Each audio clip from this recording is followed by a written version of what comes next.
தாய் வீடு மே 2023. பெறுமதி சேர்க்கப்பட்டது சிறுகதை. எழுதி வாசிப்பவர் வசந்தி தயாபரன். தங்கையிடம் மட்டுமே பகிர்ந்து கொள்ளக்கூடிய எத்தனையோ கதைகள். அம்மா இறுதி நாட்களில் சொன்னவை அம்மாவின் கடைசி நிமிடங்கள்.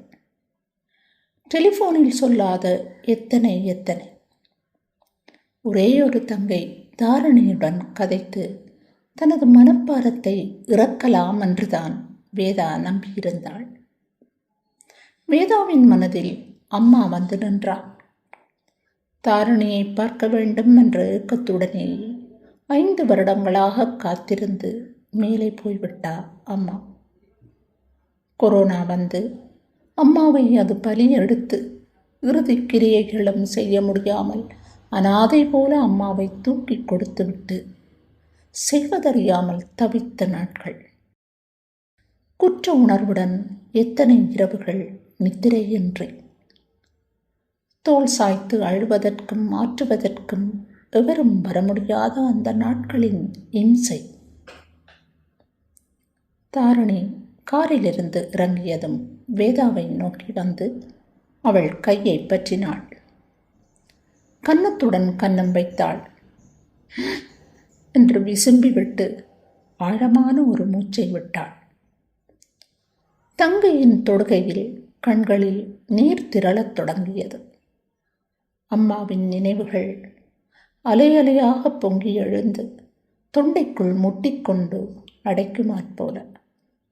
வேதா உடைந்து அழத் தொடங்கினாள். அடிவயிற்றை பிளந்து கொண்டு அழுகை எழுந்தது. அக்கா என்றது தாரணியின் கண்டிப்பான குரல். அங்க பாருங்கோ, அவர் பார்த்து கொண்டு நிற்கிறார். அங்கே என்றால் செத்த வீட்டுக்கு ஒருவரும் அழமாட்டினம். அது மரியாதை இல்லை. அழுகையை நிப்பாட்டுங்கோ அக்கா, கண்ணை துடையுங்கோ. அவர் எங்களை ஏதோ பட்டிக்காடுகள் என்று நினைக்க போறார். தாரணி வேதாவின் கையை அழுத்தியதில் ஏதோ எச்சரிக்கை தெரிந்தது. ஆட்களுக்கு முன்னால் கட்டிப்பிடித்து அழுவது இப்போதெல்லாம் நாகரிகமில்லை என்று வேதாவுக்கு உண்மையிலேயே தெரியாது. வெளிநாட்டு பழக்க வழக்கங்களாக்கும். அதுவும் பெற்ற தாயின் பிரிவின் வலியை சகோதரிகள் பகிர்ந்து கொள்வது கூடவா? அம்மாவின் இழப்பின் நோவை இவ்வளவு சுலபமாக கடந்து போகவும் முடியுமா? அப்படியானால் தாய்ப்பாசம், இழப்பின் துயர் எல்லாமும் கூட அங்குள்ளவர்களுக்கு இல்லையா? வேதாவுக்கு ஒன்றும் புரியவில்லை. தூரத்தில் நின்ற அவர் கிட்ட வந்தார். இலங்கையில் வாங்கிய பெட்ரிக் ஷர்ட்டுடனும் உச்சி குடுமியுடனும் அவர் ஏதோ விதத்தில் இலங்கையின் பழங்குடிகளை நினைவூட்டினார். மென்மையாக அவளது தோள்களை அணைத்து கொண்டு சிம்பத்திஸ் என்று கைகுலுக்கினார். அதற்கு மேல் என்ன செய்வது என்று தெரியாமல் தாரணியின் முகத்தை பார்த்தார். அவருக்கு இங்குள்ள பழக்க வழக்கங்கள் என்னவென்று தெரிந்திருக்க நியாயமில்லை. ஆனால் தாரணி ஒருவேளை அவரின் முன்னால் இப்போது அழுவதற்கு தயங்குகிறாளோ? பிறகு தனிமையில் கதைப்பாளோ? அல்லது ஒரு காலம் கதைக்கவே மாட்டாளோ? வேதாவுக்கு ஒரே குழப்பமாக இருந்தது. ஒன்றும் புரியாதவளாய் கனத்த மனத்துடன் வேதா மௌனமாக வீட்டுக்குள் போனாள். மகள் நிம்மி ஹாலின் இருட்டு மூலையில் நின்று தாயின் வாடிய முகத்தையே உற்று பார்த்து கொண்டிருந்தாள். அட, இது நிம்மி அல்ல, வளர்ந்துட்டாள் என்றபடி தாரணி தனது கணவருக்கு அவளை அறிமுகம் செய்து வைத்தாள். அவர் வந்து ஹாய் என்று நிம்மியின் கைகளை குலுக்கினார். தோளை அணைத்து கொண்டார். அப்படியே நில்லுங்கோ, படம் எடுக்க வேணும். நிம்மி சங்கடத்துடன் நெளிந்தாள். முன்பின் அறிமுகமில்லாத ஒருவர் இப்படி நெருக்கமாக நின்று அணைத்துக் கொள்வது அவளுக்கு ஏதோ போல இருந்தது. ஏனக்கா இப்படி வெக்கப்பட்டு மூளைக்கு நிற்கிறாள்? அம்மாவென்ற வளப்பாக்கும். இந்த காலத்தில் இப்படி இருந்து என்ன செய்ய போறாள்? வேதாவுக்கு மெல்லிதாக கோபம் வந்தது. இந்த மண்ணில் வளர்ந்தவள் தானே தாரிணி. திடீரென அவளுக்கு எல்லாமே அந்நியமானதாக, நகைப்புக்குரியதாக மாறிப்போய்விட்டதா? அம்மாவின் சாவை பற்றி ஒரு சொல்லுக்கூட இதுவரை கதைக்க விரும்பாமல் இறுக்கமாக இருக்கும் தாரிணி அவளோட வளர்ப்பை பற்றி நொட்டை சொல்வது மட்டும் என்ன நாகரிகம்? நிம்மி வேகமாக தனது அறைக்குள் போனாள். அவளது கோபம் நியாயமானது தானே. 5 வருடங்களாக நிம்மியுடன் மனம் விட்டு கதைத்து பழகாத தாரிணிக்கு அவளது ஆளுமை பற்றி என்ன தெரியும்? அம்மம்மாவின் கைக்குள் வளர்ந்த செல்ல பேத்தி நிம்மி மன உறுதிமிக்க ஒரு 11 வயது பெண்ணாக வளர்ந்து நிற்பவள். ஒரு தாயாக வேதாவுக்கு அவளை பற்றி பெருமை. வேதா பரபரப்பாக சமையலில் ஈடுபட்டிருந்தாள். தாரிணி குசினிக்குள் எட்டி பார்த்தாள். அக்கா, இது என்ன அம்மியில் அரைக்கிறீங்கள்?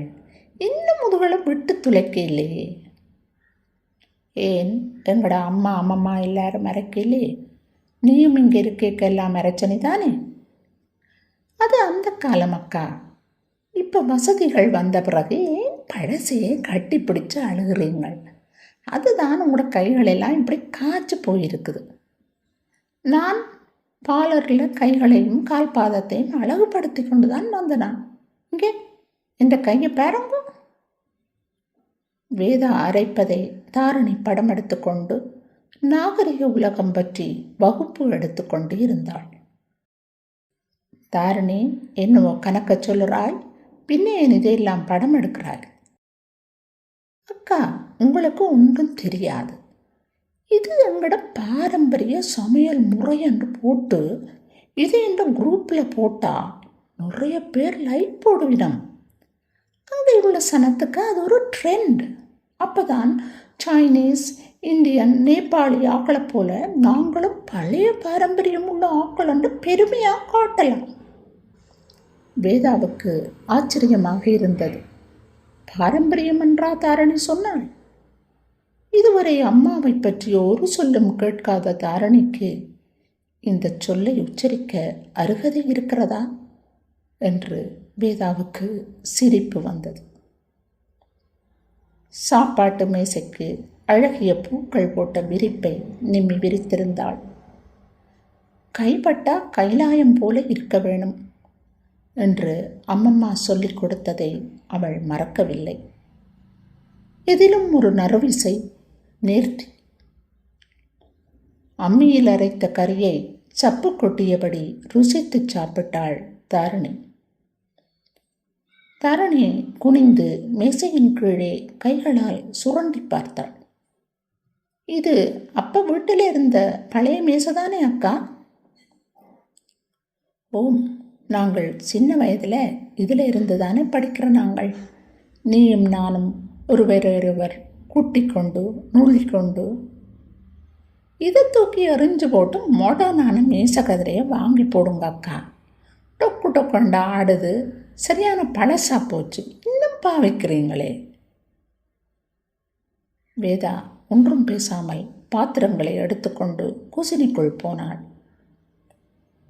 அம்மா, நீங்கள் பழைய கதைகளை சொல்லிக்கொண்டே இருக்காதீங்கோ, சும்மா விட்டுட்டு இருங்கோ. நிம்மியின் குரலில் எரிச்சல் தெரிந்தது. நிம்மி குசினியில் பாத்திரங்களை கழுவுவது வழமைக்கு மாறாக பெரிய சத்தத்துடன் கேட்டது. தாரிணியின் கணவர் வளவுக்குள் நிற்கும் பெரிய நாவலையும் இருப்பையையும் வேம்பையும் பார்த்து வியந்து போய் சுற்றி கொண்டிருந்தார். செண்பகம், கிளி, பருந்து என்று கண்ணில் பட்ட எல்லாவற்றையும் படம் பிடித்தார். கிணற்றுக்குள் எட்டி பார்த்து ஆச்சரியப்பட்டார். இவருக்கு ஒரு பைத்தியம் என்றபடி தாரிணி அம்மாவின் அறையில் இருந்த பெட்டகத்தை ஆராய்ந்து கொண்டிருந்தாள். அம்மம்மாவின் பெட்டகம்தானே அக்கா? பரவாயில்லையே, உனக்கு நினைவிருக்குதே. ஓ, அம்மா இதை பொத்தி பொத்தி வச்சிருப்பா. தாரணிக்கு அம்மாவின் நினைவு வந்ததில் வேதாவுக்கு ஒரு திருப்தி. இனி ஆறுதலாக இருந்து கதைக்கலாம். எங்கு தொடங்குவது? அம்மா இறப்பதற்கு முதல் நாள் அப்பாவை பற்றி கதைத்ததை முதலில் சொல்ல வேண்டும். பிறகுதான் மிச்சமெல்லாம். வேதா மனதில் வரிசைப்படுத்தி கொண்டாள். தாரணி எதுவுமே பேசாமல் பெட்டகத்தை கிண்டிக் கொண்டிருந்தாள். அதற்குள் இருந்த சில பொருட்களை எடுத்து பார்ப்பதும் வைப்பதுமாக இருந்தாள். தாரணி, அம்மாவோட பட்டுச்சேலைகள் 1-2 கிடக்குது, புத்தகங்களும் கிடக்குது, பார்த்து உனக்கு வேண்டியதை கொண்டு போவன். அதுகளை கொண்டு போய் என்ன செய்கிறது? பிள்ளைகளுக்கு தமிழ் வாசிக்க தெரியாது. நானும் இந்த பழைய பட்டுச்சேலைகளை உடுக்க போகிறதில்லை, நீங்களே வச்சிடுங்கோ. அந்த பட்டுச்சேலைகள், புத்தகங்கள் எல்லாவற்றிலும் அம்மாவின் வாசமும் அவள் வாழ்ந்த நாட்களின் வாசமும் ஒட்டியிருப்பதை இவள் உணரமாட்டாள். இவள் அவற்றை உதறி புதிய நறுமணங்களை பூசிக்கொண்டு நீண்ட காலமாகிவிட்டதாக வேதாவுக்கு பட்டது. அக்கா, இங்கே பாருங்க, இந்த பித்தளை பாத்திரத்தை சுற்றி வர இவ்வளவு வேலைப்பாடு, கிளிகள், செடிகள், ஐயோ நல்ல வடிவாக இருக்கு. வீட்டு ஹாலில் வச்சு விட்டா வாரவே எல்லாரும் பாரம்பரிய பொருள் என்று சொல்லி பார்த்து ஆச்சரியப்படுவினம். இதை நான் கொண்டு போக போகிறேன். அதுக்கு என்ன தாரணி, கொண்டு போவன். இந்த பொருட்கள் அம்மாவும் அம்மம்மாவும் புழங்கியவை என்ற நினைப்பு கூடவா வரவில்லை? இது அவளுக்கு ஒரு பகட்டு சின்னம். விசேடமான நாட்களுக்கு மட்டும் அணிகின்ற நகைகளைப் போல. இப்போதும் அவள் அம்மாவை பற்றி எதுவுமே பேசாதது வேதாவுக்கு என்னவோ போலிருந்தது. ஒரு தாய் வயிற்றில் பிறந்த பிள்ளைகள் அல்லவா நாங்கள் இருவரும்? ஒன்றாக வளர்ந்தவர்கள் அல்லவா? தாயின் பிரிவுத் துயரால் என் மனம் கனப்பது போல இவளுக்கு கனக்கவில்லையா? உணர்வுகளை கொன்று புதைத்து சடமாக வாழ எப்படி இவள் மாறிப்போனாள்? வேதாவால் நம்ப முடியவில்லை. அவளுடன் அம்மாவின் இறுதி கணங்களை பற்றி பேச துடிப்பதும் மனச்சுமையை இறக்கி வைக்க தவிப்பதும் முட்டாள்தனம். ஒத்த உணர்வு இல்லாத சடப்பொருளிடம் பேசுவது போன்றது என்று வேதாவின் மனம் சொன்னது. உணர்ச்சிகளால் அலைக்கழிக்கப்படுகிற பைத்தியமாகத்தான் அவள் தன்னை பார்ப்பாள் என்றும் வேதா புரிந்து கொண்டாள். வாழ்க்கை மிக விசித்திரமானது. அது இரத்த உறவு என்பதன் அர்த்தத்தை மாற்றி எழுதியபடி இருக்கிறது. பேசி தீர்க்காதவையும் அழுது தீர்க்காதவையுமாக உள்ளே மூடி வைத்து சீழ்பிடிக்க தொடங்கிவிட்ட காயங்கள், பெருகி வரும் மனநோயாளிகள். இந்த பாக்குவட்டியையும் கொண்டு போறேன். வாவ், என்ன வடிவான வேலைப்பாடு! இப்பதான் நான் இதை கிட்ட பிடிச்சு பார்க்குறேன். பாக்குவட்டியை கொண்டு போய் நீ என்ன செய்ய போறாய்? அக்கா, உங்களுக்கு இதுகள் விளங்காதக்கா. இதுக்கு ஒரு 150-200 வயசு இருக்குமோ? அப்படி ஒரு பொருளண்டா என் வெளிநாட்டு ஃப்ரெண்ட்ஸ் எல்லாம் வாயை பிளந்து ரசிப்பினம் தெரியுமோ? யார் யாரையோ திருப்திப்படுத்தவும் தனது பெருமையை கூட்டிக் கொள்ளவும் முன்னோர்கள் விட்டு சென்ற பொருள்கள் தேவை. ஆனால் அவர்களின் நினைவுகளை வழித்து துடைத்து எறிந்துவிட்டு பாரம்பரியமான மனித உணர்வுகளுக்கும் குடும்ப உறவுகளுக்கும் பெறுமதி தேய்வதும் பழைய பொருட்களுக்கு மட்டும் போலியான பெறுமதி கூடிக்கொண்டே போவதும் நாகரிகம். சொந்தங்கள் கூடி வாய்விட்டு அழுது துயரை பகிர்ந்து மனதை தேற்றி ஆறுதல் அடைவது பாரம்பரியம் அல்ல, பட்டிக்காட்டுத்தனம். இதுதானா யதார்த்த உலகம்? தலை கீழாக மாறி வரும் பெறுமதிகள். பாரம்பரியம் என்ற சொல்லை ஒற்றை அர்த்தத்துள் முடக்கி பார்க்கும் புதிய உலக நியதி. உணர்ச்சிகளை கொன்று வாழும் புதிய பாரம்பரியம். வேதாவுக்கு மெல்ல மெல்ல புரிய ஆரம்பித்திருந்தது. கண்முன்னே நடப்பதை சீரணித்துத்தானே ஆக வேண்டும். தாரணியின் கேள்விக்கு என்ன பதில் சொல்வதென்று தெரியவில்லை. வேதா பேசாமல் நின்றாள். சித்தி, பாக்கு வட்டியை மட்டும் எடுக்காதேங்கோ, விட்டுட்டு போங்க. நிம்மி அறைக்குள் வந்து நின்றதை வேதா அப்போதுதான் கண்டாள். தாரணியின் முகம் கருத்தது. ஆனால் அவள் அழகான ஒரு புன்னகையால் அதனை மறைத்து கொண்டாள். என் நிம்மி, நான் இதை வேலைப்பாடுள்ள பாரம்பரிய சின்னம் என்று வடிவா அலங்காரமாக காட்சிப்படுத்தி வைப்பேன். நீ இந்த சின்ன பாக்கு வட்டியை இந்த பெட்டிக்குள்ளே வச்சிருந்த என்ன செய்ய போற? எந்த அம்மம்மா சொன்னவ தண்ட அம்மம்மா வச்சிருந்த பாக்கு வட்டியாம் இது. இப்படிப்பட்ட சாமான்கள் பொம்பளை பிள்ளைகிட்ட இருந்தா பேர் சொல்லும். இது உன்னட்டத்தான் இருக்க வேணும் நிம்மி, ரெண்டும் அம்மம்மா சொன்னவ. ஒளிச்சு நின்ற நிம்மி இப்படி பேசுவாள் என்று தாரணி நினைக்கவே இல்லை. ஒரு நிமிடம் தனது அம்மாவே அங்கே நின்று கதைப்பது போல வேதா உணர்ந்தாள்.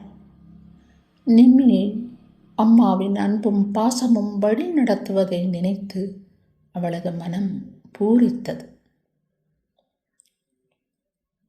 வேதா அம்மாவின் பெட்டகத்தை திறந்து பாக்குவட்டியை எடுத்து பார்த்தாள். 3-4 தலைமுறைகளாக அம்மாக்களின் கைவிரல்கள் பட்டு அது தேய்ந்து வழுவழுப்பாக இருந்தது.